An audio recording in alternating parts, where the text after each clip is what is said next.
Ya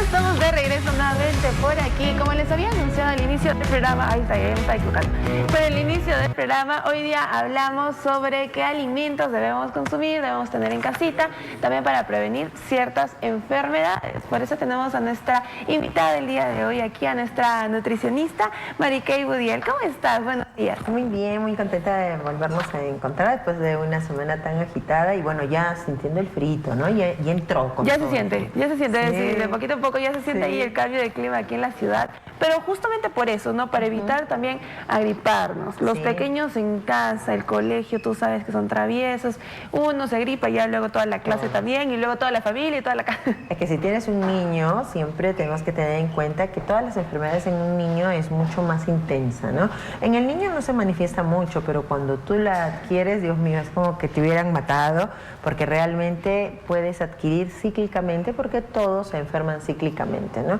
Entonces sí es importante la alimentación para prevenir muchas enfermedades, tanto virosis como bacteriosis o como enfermedades crónicas.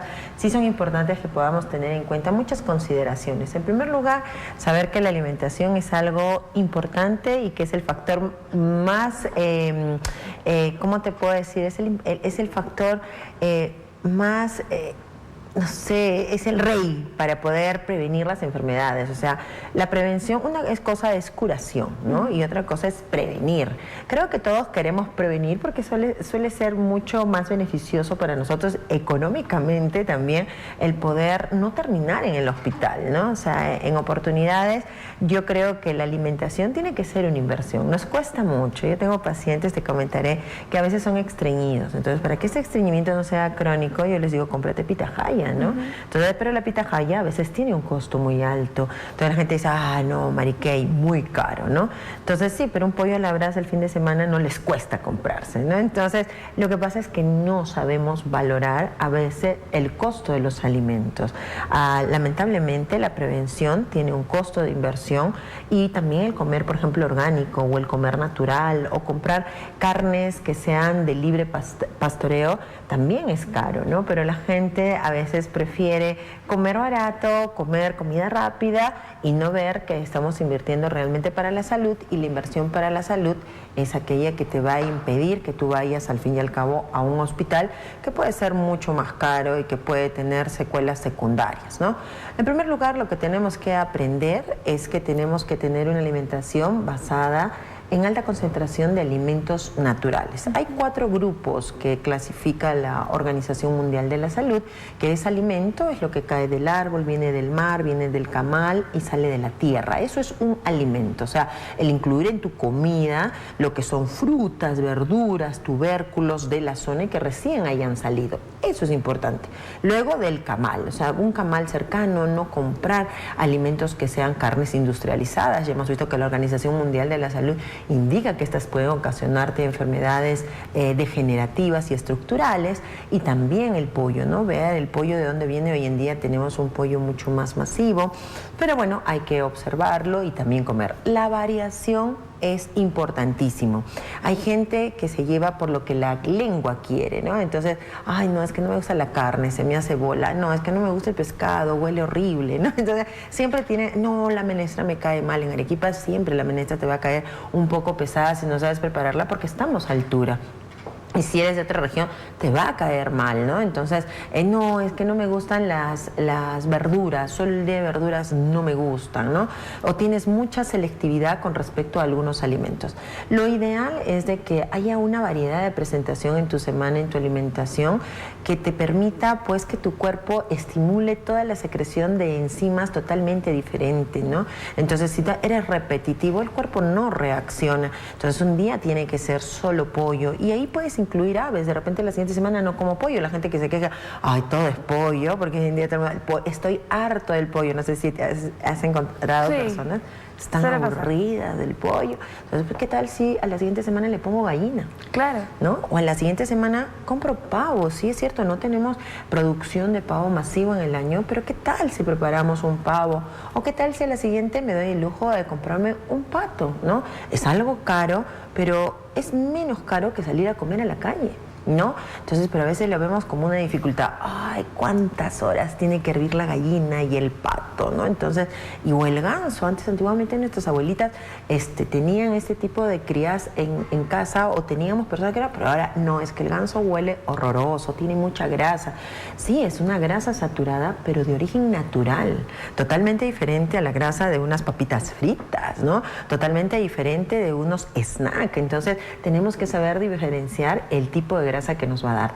Al día siguiente necesitamos carne roja, el cuerpo necesita carne roja. Nosotros hemos nacido para ser carnívoros, aunque acá hay una contradicción que dicen que lógicamente nacimos para ser vegetarianos, pero es mentira. Lo que pasa es que era muy difícil que en la época de los Homo sapiens te fueras a pelear pues con un diente de león por la presa, ¿no? Entonces, normalmente éramos carroñeros o comíamos insectos. Tenemos una enzima que ha ido evolucionando en nuestro intestino, que es una enzima para digerir insectos, ¿no? Entonces, porque era más fácil coger un insecto que irte a pelear con un animal, claro, ¿no?, que podía poner en riesgo tu vida. Entonces, la carne es importante. Lógicamente, mi carne favorita, dependiendo de las patologías, son las carnes que están no muy cerca al hueso si tienes un antecedente de ácido úrico familiar, ¿no?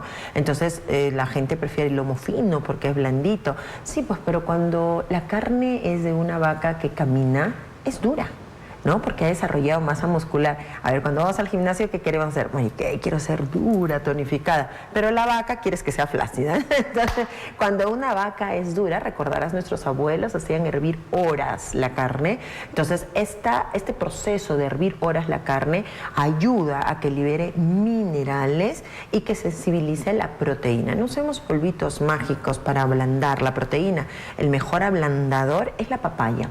Y nosotros tenemos una que tiene más alta concentración de papayina, que es la papaya arequipeña. Entonces, poner un poquito del puré a la carne la hace súper blandita, o si no, ponla a hervir durante horas, porque recuerda que para recuperar la microbiota intestinal hablamos mucho del caldo, del hueso de la carne, ¿no? Entonces, esos huesos tan ricos que comíamos antes, como el osobuco, ¿no?, que libera todos los minerales del hueso, esa grasita del tuétano, ¿no?, y esa fibra natural que también tiene la estructura del osobuco, por ejemplo, que es tan bueno que lo podemos comer. Pero si no te gusta esa estructura, porque hay gente que ahora no le gusta la fibra de la carne, porque la carne tiene mucha fibra y a los chicos no les gusta, estos chicos no comen nada, pueden elegir partes como la ñuta o la tapa, que son partes de la carne, que son pulpas y son pulpas blandas. ¿Cómo elegir una buena carne? Cuando tú aprietas la carne y la pellizcas y es suave, va a ser suave. Lógicamente que hay carnes que se matan o se benefician antes del año. Las que se benefician antes del año son aquellas carnes que tú vas a preguntar a la carnicera: ¿y tienes molleja? La molleja es la glándula de la lactancia de la vaca y solo la tiene el becerro hasta el año. Entonces, si tienen molleja, a esa vaca es joven, ¿no? Pero si no tiene molleja en Arequipa, no se acostumbra. Cuando viajas a Argentina o Uruguay o Paraguay, vas a encontrar que se consume mucho la molleja. Ah, sí, no sabía, no sí, entonces, porque es esa glándula que tienen los becerros para poder lactar, ¿no? Entonces, normalmente en Arequipa se beneficia pasado este proceso de lactancia, por eso suele ser un poquito más dura, pero apretando y ablandando puedes ver la carne. Ahora, no todas las semanas pueden ser carne de res. ¿Qué tal si a la siguiente semana como una carne de cordero, ¿no? Pero una carne de cordero criollo. También podemos seguir a la siguiente semana. De repente podemos comer una carne que sea de cerdo. Al cerdo yo no le tengo miedo. Yo me recuerdo que fui a un curso en España que se llamaba "Hay que pedir de rodillas perdón al cerdo", porque el cerdo es la segunda carne blanca después del pescado, antes que el pollo. Pero es el único animal que diferencia, si te das cuenta, la grasa de la pulpa, ¿no? Lo que a veces nos provoca un poquito de miedo es el alimento que ha comido el cerdo. Por eso tenemos miedo a la triquinosis, que no se da en Arequipa. La triquinosis no se da en Arequipa, son en climas muy fríos, como los lados polares. En Arequipa se da la cisticercosis, es totalmente diferente a la enfermedad de la carne del cerdo, y lógicamente también tenemos que saber el lugar de procedencia. Ojalá fueran estos cerdos que se alimentan todavía con comida de casa y no fueran estos cerdos que se alimentan ya con alimentos industrializados, porque igual son procesos industrializados que no benefician a la carne. Yo recomiendo comerte la lonja, claro que sí, cómete la lonja, pero depende de algo que se llama alquimia de los alimentos. Alquimia de los alimentos es el modo, la forma en la que cocinas, ¿ok? Si tú vas a comer chanchito a la plancha, cómete la lonja, no tienes problema. Si me voy a comer un chanchito a la caja china, qué crueldad botar la lonja, ¿no? Es divina. Entonces todos buscamos ese crocantito, ¿no? Si vamos a hacer un chanchito al horno, hoy en día que está de moda la olla de aire caliente, excelente, comámonos la lonja. En un adobo, ¿no? La pregunta del millón, Mariquel, ¿me puedo comer la lonja del adobo? Sí puedes comerte porque es sancochada, ¿no? El adobo normalmente se hace de cogote, entonces va a tener una mayor cantidad de grasita, pero lógicamente tenemos que considerar que es cocida. ¿Cuándo no se come? No se come cuando la has hecho chicharrón, porque ha sumergido en una gran cantidad de aceite y ahí va a liberar sustancias altamente tóxicas. No se come cuando es a la parrilla, porque libera acrilamidas y acroleínas, y al igual cuando es al cilindro o a la brasa. La sustancia ahumada rancea esa grasa, desnaturaliza la grasa y en vez de ser favorable suele ser perjudicial por el modo de la preparación. Entonces podemos comer de cuando en cuando cerdo. ¿Qué tal si una semana hago un arroz a la jardinera de chancho? O de repente, como hacían nuestras mamás, ¿no? Que hacían la menestra con la chancho o la lonja, y verás que ellas tenían menos problemas, nuestros abuelos, de colesterol y triglicéridos que nosotros, ¿no? Tú me estás dando ideas alternativas, sí, de platos, y yo ya me estoy poniendo a pensar, ya me da hambre, pero sí, ¿no? O sea, bueno, son ideas creativas también para variar en los almuerzos para toda la casa. Y alejando un poco los miedos de hoy en día, que nos venden mucho las redes, ¿no? Que no puedes comer muchas grasas, cuando la estructura principal de tu cuerpo vienen a ser las grasas, y no solo el rollo, ¿no? Porque gente, Mariquel, quiero bajar la grasa, y te agarras el rollo, ¿no? La mayor porcentaje de grasa que tienes en tu cuerpo es el cerebro. El cerebro necesita tanto grasas saturadas naturales, que estamos hablando de las que derivan de los alimentos, como las grasas no saturadas que vienen de los alimentos, como por ejemplo la palta, las aceitunas, ¿no? Entonces, que son importantísimas también, pero ese es el día de carne. Luego viene el día de pescados, comemos muy poco pescado, y hoy en día la gente come el pescado grande, los bufeos. No, mira, si nosotros tendríamos que elegir algo suavecito, siempre vamos a ir hacia el cachorrito, ¿no es cierto? Cuando hablamos de chancho, ¿qué mejor es, el chancho o el lechón? El lechón, ¿no? Cuando hablamos de vaca, ¿es mejor el toro viejo o el becerrito pequeño? El becerrito pequeño, les estoy hablando de lactancia. Entonces, todo lo más pequeño es mejor. Entonces, no comamos bufeos, es que la gente, porque no tenga escamas, porque no tenga espinas, tratan de comprar esos trozos de pescado que lógicamente no tienen toda esta presencia de la limpieza, que nos hemos vuelto flojitas, ¿no?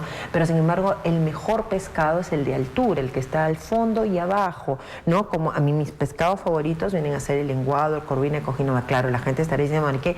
Los carísimos, claro, porque es al fondo y abajo.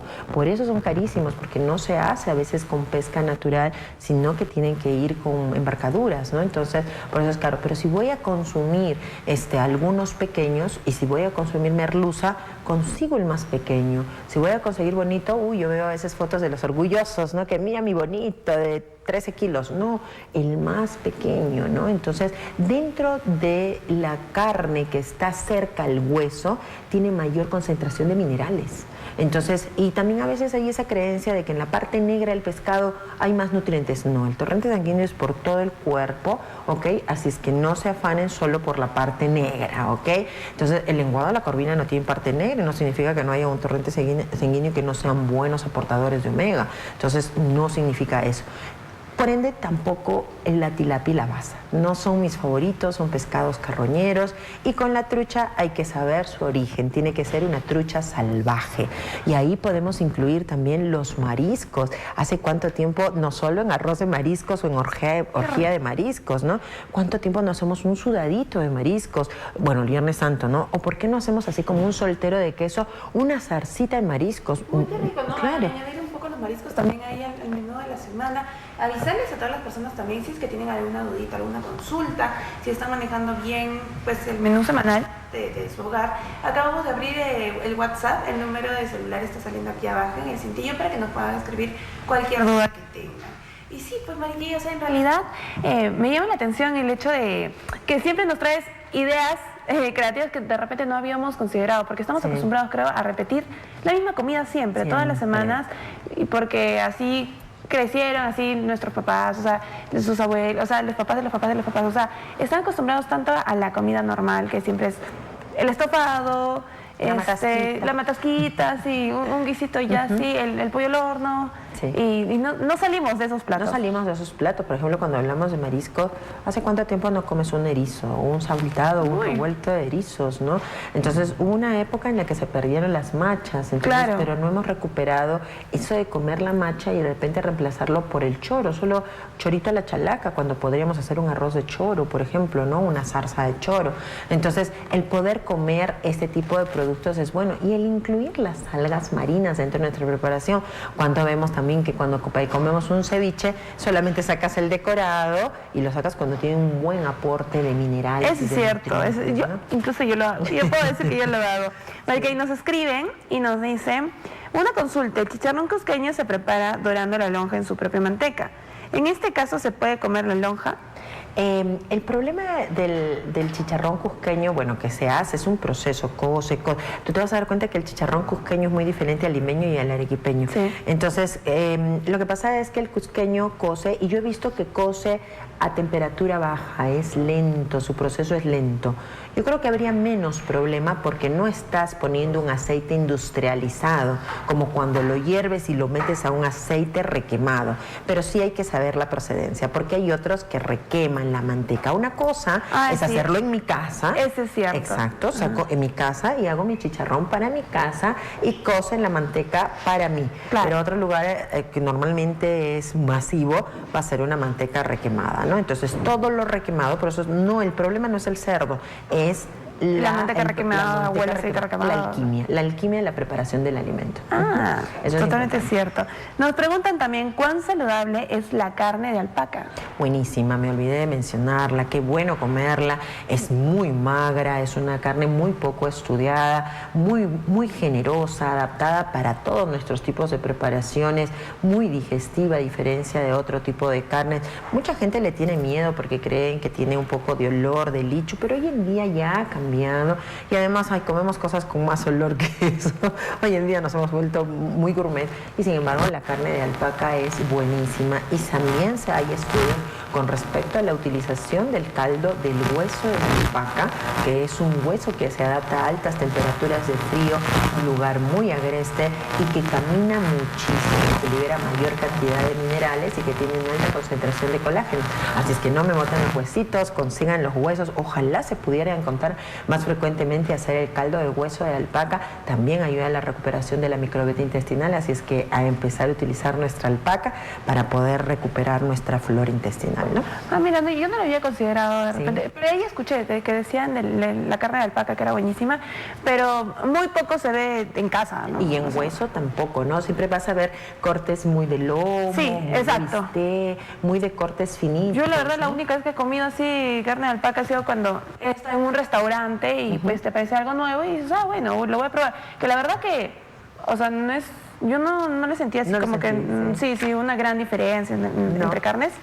No, uno siempre está con esa incógnita si tiene una gran diferencia, pero no. Pero lo que me refiero es que es bueno comprarlo también con su hueso, ¿no? Con su corte de hueso, porque va a ser muy beneficioso porque libera muchos minerales, ¿no? No solo esos cortes finos de lomos o de bistec que suelen utilizarse, ¿no?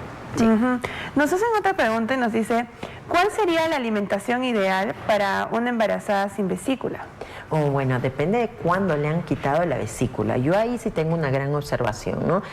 Cuando estás embarazada, has quedado embarazada y te han sacado recientemente la vesícula, yo creo que el cuerpo tiene que cuidarse por lo menos de 2 a 3 meses. Es como una amputación. Cuando te sacan la vesícula es una amputación que no observas y crees que es rapidísimo. Yo considero que no, es como que te han cortado la mano, entonces no le puedes dejar de un momento al otro al muñón que haga la actividad de la mano. El hígado sí puede producir, la vesícula produce el 25% de la bilis, ¿ok? Que es una rápida utilización en el proceso de la digestión. Pero cada hepatocito, cada célula del hígado libera bilis, solo que lo tienes que dar un tiempo, acostumbrarlo, y recuerda que el hígado es más grande que la vesícula, entonces vas a liberar el 75% restante si no sabes adiestrarlo. Entonces el esperar 3 meses, 2 meses es beneficioso. ¿Qué tenemos que hacer? La bilis se encarga de la digestibilidad de las grasas, ¿no? De las grasas muy, muy especiales. Entonces tenemos que tratar de tener alimentos que no tengan grasas tan cargadas, como por ejemplo ahora la lonja de cerdo, o como por ejemplo unas mantequillas, o como preparaciones con mantecas o sumergidas en grasa, y después se puede empezar. Eso sí, hay una gran observación. Hay muchas embarazadas que tienen problemas de vesícula. No se la quiten durante el embarazo si es que las piedras son grandecitas o si es que es por pólipos. Tienes que hacer la dieta. Tengo muchas mamás que saliendo del parto, la vesícula y el funcionamiento biliar regresa a su normalidad. Entonces, a veces simplemente es de que sigas un régimen para evitar los cólicos, dependiendo. Esto tiene que ser un diagnóstico médico. Si ves que las piedras son grandecitas y no van a pasar a colédoco y vayan a hacer una pancreatitis, puedes esperarte. Pero es algo muy común o muy frecuente que algunas mamás hagan esta sensibilidad de bilis y de vesícula y que puedan llegarla hasta la operación, ¿no? Nos escriben desde Chiclayo, también un saludito a Chiclayo, y nos dice sobre la carne de cuy, qué tan buena es y cuál es su mejor preparación. Buenísimo, los televidentes están más despiertos que yo.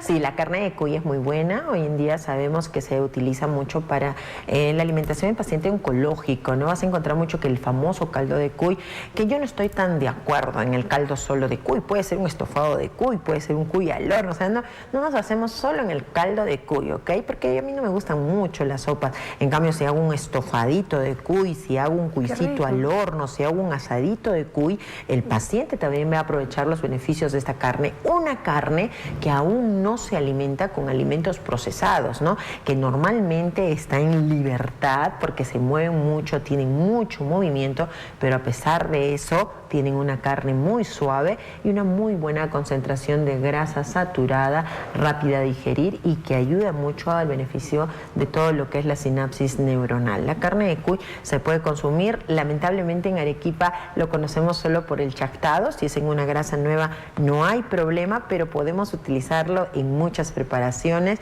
y bueno, y comerlo al último. Lo bueno también del cuy es que puedes comer algunos huesitos, ¿no? Nos comemos los huesitos de la patita y a veces en esos huesitos que no son tan digeribles, pero sí se absorben los nutrientes o la concentración de calcio de esos huesitos que te has podido comer en la uña o en la patita, ¿no? Ah, mira, no sabía eso.